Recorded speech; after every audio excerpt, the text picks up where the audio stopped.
then it converts into a 3-carbon compound, and the 3-carbon compound is pyruvate or the pyruvic acid. ठीक है बेटे, this reaction is known as glycolysis. It is known as glycolysis, means breakdown of the glucose. Always remember, it is an anaerobic type of reaction, and it takes place in the cytoplasm of the cell. And at the end of glycolysis, when a 3-carbon compound means pyruvate is formed, तो ये pyruvate जो है जब बनता है तो उसके साथ हमें सिर्फ और सिर्फ कितने मॉलिक्यूल्स एटीपीज के मिलते हैं? 2 मॉलिक्यूल्स एटीपीज के मिलते हैं। ठीक है बेटे, तो हमेशा ग्लाइकोलिसिस में हमें 2 मॉलिक्यूल्स जो हैं वो एटीपीज के मिलेंगे, जो कि बहुत ही लेस अमाउंट है एनर्जी का। ठीक है बेटे, अब पायरुवेट जो है उसका फर्दर ब्रेकडाउन होगा। हाँ, पायरुवेट ठीक है बेटे, pyruvate that is a 3-carbon compound. अब देखो 3 कंडीशंस हैं, मैं पेज नंबर 102 पर हूँ, सभी बच्चे वहां पे आ जाएं। ठीक है, first condition is the breakdown of the pyruvate takes place in the absence of oxygen. The reaction it takes place in a fungus and that is yeast. And what is the name of the process? The name of the process is fermentation. ठीक है बेटे, second reaction जो है वो होती है आपके muscles में। ठीक है बेटे, और ये रिएक्शन जो है इसमें वो कहते हैं कि less amount of oxygen present. और थर्ड जो रिएक्शन है takes place in the mitochondria. ठीक है बेटे, और इसमें क्या प्रेजेंट है? प्लेंटी ऑफ ऑक्सीजन प्रेजेंट है। तो देखो मैंने आपको बताया था कि जब रिएक्शन माइटोकॉन्ड्रिया में होगी then it is a anaerobic type, then it is a aerobic type of reaction and always produce carbon dioxide, water and along with energy, large amount of energy. तो यहाँ पे लार्ज अमाउंट ऑफ एनर्जी जो है उसमें कितने ATPs बनेंगे? 36 ATPs बनेंगे, ये चीज याद रखनी है। और मैंने आपको बोला कि जब ग्लाइकोलाइसिस होता है तो उस दौरान कितने एटीपीज बनते हैं? 2 एटीपीज बनते हैं। ठीक है बेटे, ये क्वेश्चन पूछ लेंगे हम एग्जाम में। अगर वो कहते हैं कि एब्सेंस ऑफ ऑक्सीजन जो है उसमें रिएक्शन होती है तो फिर हमें क्या मिलता है? इथेनॉल मिलती है, कार्बन डाइऑक्साइड मिलती है, और सिर्फ एनर्जी लिखा है ना उसमें, तो this is ethanol plus carbon dioxide. Energy जो है वो लेस अमाउंट ऑफ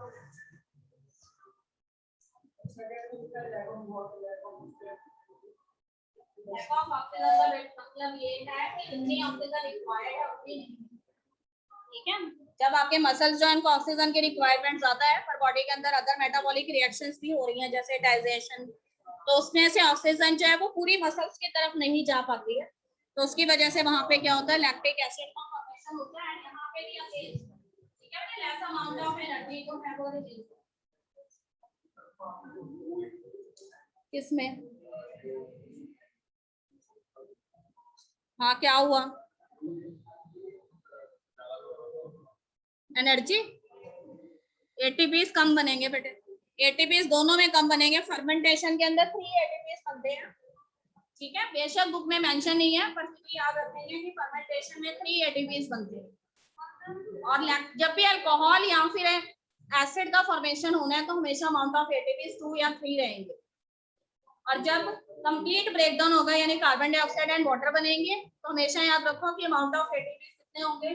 36 एटीपीज होंगे। और अगर आपसे पूछ लिया जाता है कि नेट गेन पूरे रेस्पिरेशन प्रोसेस का कितना है, तो देखो ग्लाइकोलाइसिस में 2 बने थे और माइटोकॉन्ड्रिया में जो एरोबिक रेस्पिरेशन हुई है उसमें कितने बने हैं? 36 बने हैं। तो 2 + 36 = 38 एटीपीज। क्लियर बेटे? अब see the small box that is given, एक कलर्ड बॉक्स आपको नजर आ रहा है। What are ATPs? These ATPs, they are known as energy currency of the cells, and numerous type of metabolic reactions that are occurring in your body. So you know that some of these reactions they are anabolic reactions and some are catabolic reactions. ठीक है, as you know during the catabolic reactions the energy it is released and that energy is stored in the form of ATPs. ठीक है बेटा, ये energy जो है वो ATPs की फॉर्म में स्टोर हो जाती है। कैटाबॉलिक रिएक्शन में जो एनर्जी रिलीज होती है वो लेटर ऑन कौन स्टोर कर लेते हैं? एटीपी स्टोर कर लेते हैं। तो how the formation of these ATPs it actually takes place.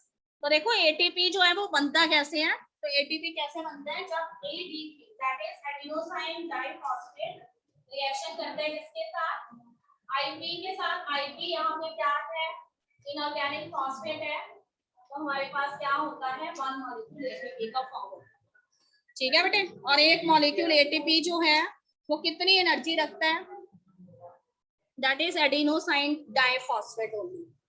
ठीक है बेटे, एक एटीपी मॉलिक्यूल जो है वो लगभग कितनी एनर्जी स्टोर करता है, वो आपने याद रखना है, 30.5 किलो जूल एनर्जी जो है वो स्टोर करता है। It is written in the box. See the last line, where that energy is used, that is stored in the ATPs. So this energy is used in various energy demanding reactions that are occurring in your body, and one of that reaction is contraction of your muscles. ठीक है बेटे, your muscles time to time contract and relax because of the presence of some special type of proteins that are present in your muscles. ठीक है, तो अगर आपके muscles जो है एक टाइम पे कॉन्ट्रैक्ट होते हैं तो दूसरे टाइम पे उनको रिलैक्स होना पड़ता है। अगर आपके मसल सिर्फ कॉन्ट्रैक्ट रह जाएंगे then you will suffer from a disorder which later leads to death and it is known as tetanus. ठीक है, टेटनस वर्ड आपने सुना है बहुत बार। तो ये एक ऐसा डिसऑर्डर है जिसमें आपके मसल्स जो हैं if they contracted for once they will not return in their relaxed state and which leads to the death of the patient. ठीक है, there is one another thing, protein synthesis. Protein synthesis, which is also known as a translation, is a kind of process that takes place in the cells. And here the proteins, they are produced. You know that proteins, they are produced in special type of cell organelles. What are their name? So these ribosomes, they may be present on the rough endoplasmic reticulum or they may be freely suspended in the cytoplasm. ठीक है बेटे, तो ये ribosomes जो हैं they are known as the protein factory of the cell. ये आप पढ़ चुके हैं 9th क्लास में। 2 टाइप्स के होते हैं, यूकैरियोटिक राइबोसोम्स 80S होते हैं एंड प्रोकैरियोटिक राइबोसोम्स जो है वो 70S होते हैं। क्लियर? तो ये प्रोटीन सिंथेसिस जो है वो बॉडी में जितने भी सेल्स ने ग्रोथ करनी है या बॉडी ऑर्गन्स ने ग्रोथ करनी है उसके लिए प्रोटीन्स की रिक्वायरमेंट है, तो वो protein synthesis another energy demanding process है। ठीक है, फिर है conduction of the nerve impulses. You know that when the nerve impulses they passes through your neurons, तो उसकी एक characteristic speed रहती है। So those neurons which are the sensory neurons, they are involved in the transmission of nerve impulse at a slower rate. But if the neurons they are related with brain or spinal cord, तो brain और spinal cord के जो neurons होते हैं, ठीक है बेटे, उनको हम मोटा neurons कहते हैं और उनकी speed बहुत ज्यादा होती है। तो इसलिए मोटा neurons जो है वो बहुत ज्यादा एनर्जी की डिमांड करते हैं ट्रांसमिशन करने के लिए, किसका, नर्वस इंपल्स का। तो वहां पर भी आपके एटीपीज जो हैं वो यूज होते हैं। और इसके अलावा बॉडी में जो भी एनाबॉलिक रिएक्शंस हैं जिसमें न्यू कंपाउंड्स का फॉर्मेशन होना है उन सभी के अंदर एटीपीज यूज होंगे। ठीक है, क्लियर है यहाँ तक? अब see the paragraph that is given here. तो कहते हैं कि how the process of respiration it takes place in different type of organisms. So first here it is written that the respiration process, ठीक है, जो है रेस्पिरेशन जो है वो किसके ऊपर डिपेंड कर रहा है, रेस्पिरेटरी ऑर्गन्स के ऊपर डिपेंड कर रहा है। और जो एक्वेटिक एनिमल्स हैं, ठीक है, फिशेज है जैसे, तो उनके जो रेस्पिरेटरी ऑर्गन, इलेक्ट्रिसिटी नहीं पढ़ रहे बेटा, लाइफ प्रोसेस और वो बायोलॉजी का चैप्टर है। और ये फिर पैराग्राफ हाँ ठीक है बेटे। तो कहते हैं कि depending upon the different type of respiratory organs which are involved in the process of respiration, so there is variations among the process of respiration in different organisms.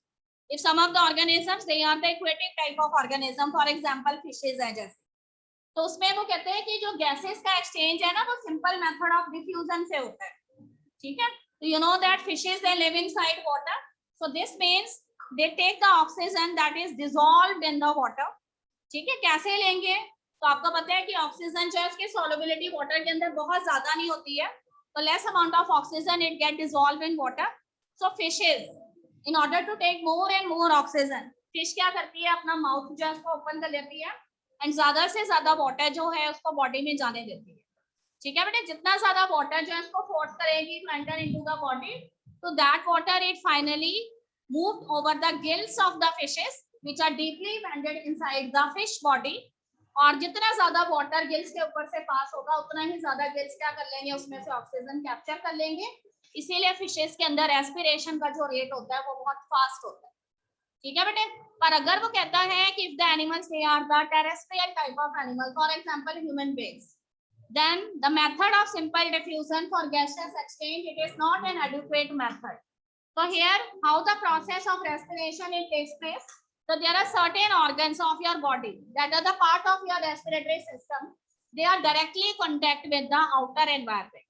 For example, अगर हम अपनी बॉडी की बात करें तो हमारी body के कौन से ऐसे ऑर्गन्स हैं जो कि रेस्पिरेशन से रिलेशन रखते हैं और आउटर एनवायरनमेंट के भी कांटेक्ट में है। आपका नोज है, ठीक है बेटे, तो नोज जो है अगर हम उसको ध्यान से देखें तो nose has how many nostrils, 2 nostrils are there and inside these 2 nostrils, ठीक है, a cavity like structure is there, so inside the 2 nostrils how many cavities are there, 2 nasal cavities are there. तो both of these nasal cavity, ये दोनों ही nasal cavities जो हैं वो आगे जाके एक नैरो ट्यूब के अंदर ओपन होती है, ठीक है, और जहां से आपकी नेसल कैविटीज जो हैं आपके विंड पाइप के साथ कनेक्ट होती हैं, that junction is known as the nasopharynx, it is known as nasopharynx. Pharynx word here stand for your windpipe, पर आपके जहां पे फैरिंक्स स्टार्ट होती है ना उससे ऊपर ही आपका वॉइस बॉक्स या आपका साउंड बॉक्स प्रेजेंट है और उसको नेम दिया गया है लैरिंक्स का, ठीक है बेटे। So now your pharynx, which is your windpipe, it finally terminates into a broader tube provided with so many cartilage rings, and they are known as trachea. So what is the role of cartilage rings here? तो यहाँ पे जो cartilage rings होते हैं वो जो भी आपके रेस्पिरेटरी पैसेज में से एयर पास होती है, ठीक है बेटे, उस एयर कॉलम को वो कोलैप्स नहीं होने देते, उसकी कॉन्टिन्यूटी जो है उसको मेंटेन करके रखते हैं। तो ये क्वेश्चन आ चुका है बोर्ड में कि what is the role of the cartilage ring in respiratory system. So see page number 103, last line देखो, लास्ट में 2 lines लिखी हुई हैं, उसको ध्यान से देखिए। The passage is also lined with mucus which help in this process. Air passes through the throat and into the lungs. Rings of cartilage are present in the throat. These ensure the air passage does not collapse. Clear बेटा? तो अगर इसका diagram देखेंगे ना तो इसका diagram कुछ ऐसा रहेगा। वैसे आप इतने 3 क्लासेस में ये डायग्राम ड्रॉ करते आ रहे हैं, फिर भी एक बार फिर से कॉल करते हैं कैसे का डायग्राम। तो सीधा डायग्राम, ठीक है, ऐसे terminates into your voice box और उसके बाद वॉइस बॉक्स जो है वो एक ब्रॉडर ट्यूब में ओपन होता है जिसमें बहुत सारे कार्टिलेज रिंग्स हैं, वो बाइफरकेट हो जाती है, पता है इसमें भी कार्टिलेज रिंग्स है, ठीक है बेटे। और उसके बाद हर एक जो बाइफरकेटेड ट्यूब है वो किसके अंदर एंटर करती है, आपके लंग्स के अंदर एंटर करती है, और हर एक जो नैरो ट्यूब है, ठीक है, वो कलर जो है बैलून लाइक स्ट्रक्चर की फॉर्म में करते हैं, ठीक है। वो देखो this is known as your pharynx. This small box-like structure is known as your larynx. This is known as trachea, and what about this? That is bifurcation of trachea, which is known as bronchi. And bronchi and further divides into so many fine tube-like structures. They are known as bronchioles. See the structure of one bronchiole. It is a narrow tube like this. The end of that narrow tube is swollen. ठीक है बेटे। अब ये जो swollen structures हैं, balloon-like structure, इनको नाम दिया गया है alveoli और इसको नेम दिया गया है bronchioles का। So these swollen balloon-like structures, which are known as alveoli, they are provided with a thin membrane and delicate kind of membrane.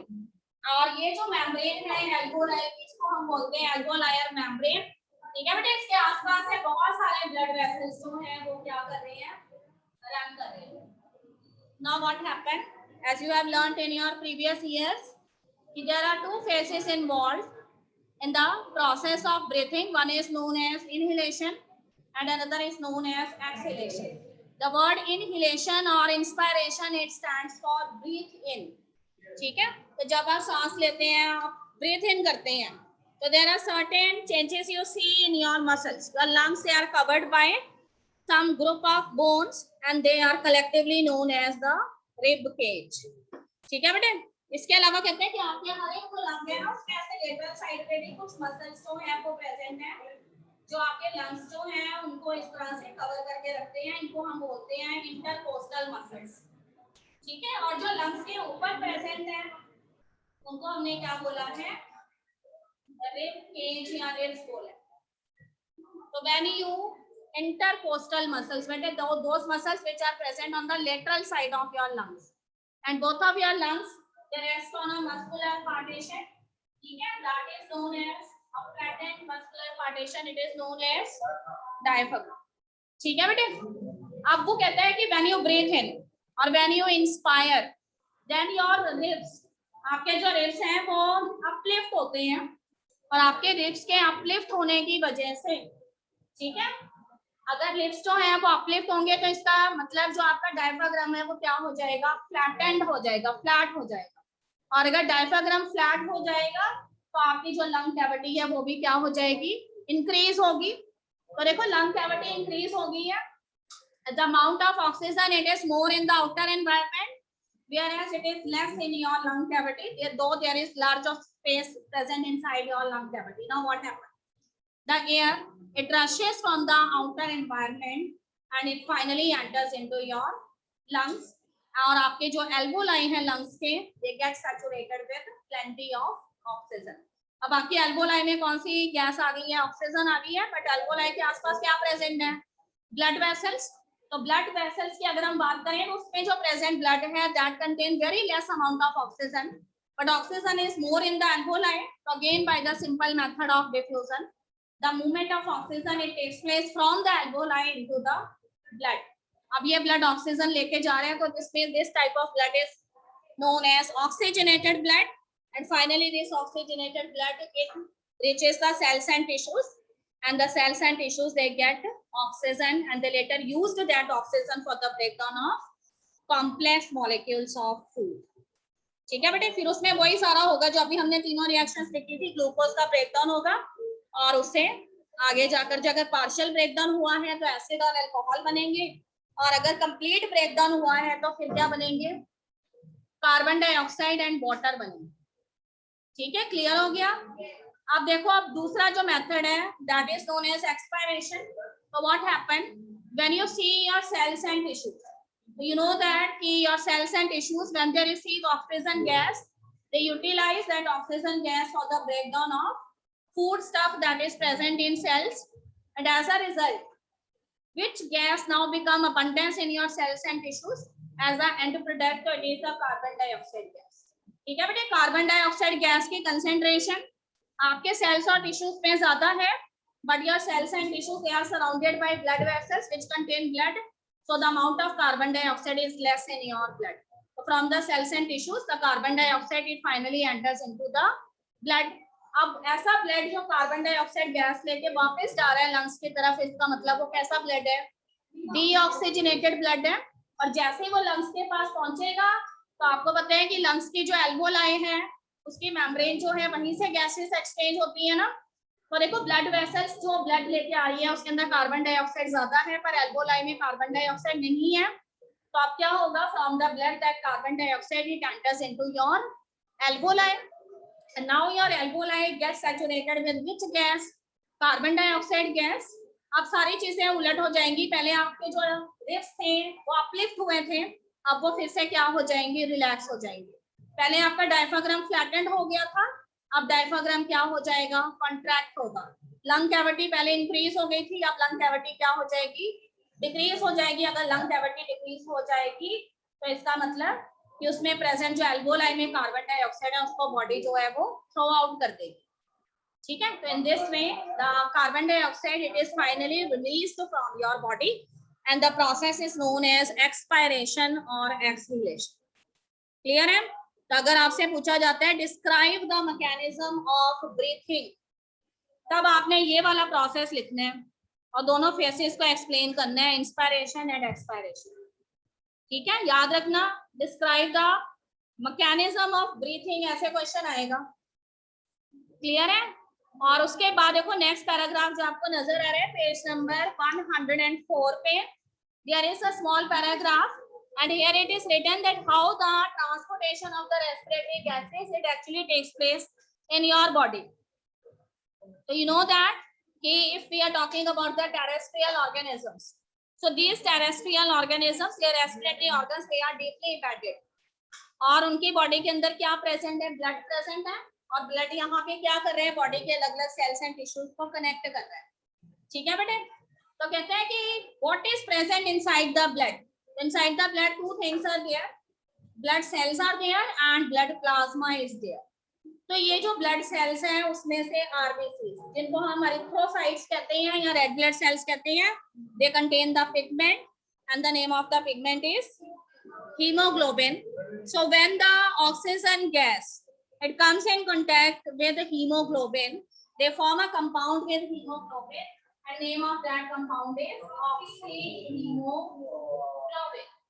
तो कहते हैं कि आपकी जो बॉडी है उसमें मैक्सिमम अमाउंट में जो ऑक्सीजन है उसको कौन लेके जाते हैं? आरबीसी सेल्स लेके जाते हैं, और किसके फॉर्म में लेकर जाते हैं? ऑक्सीहीमोग्लोबिन की फॉर्म में। कितने परसेंट ऑक्सीजन का ट्रांसपोर्ट होता है? 97% ऑक्सीजन सिर्फ और सिर्फ कौन लेके जा रहे हैं? आरबीसी लेके जा रहे हैं। ठीक है बेटे, with the help of haemoglobin. Haemoglobin में जो हेम है it is a kind of A protein, it binded with oxygen and form a compound oxyhaemoglobin. Clear? Rest of the 3% oxygen, ठीक है बेटे, प्लाज्मा लेकर जाए।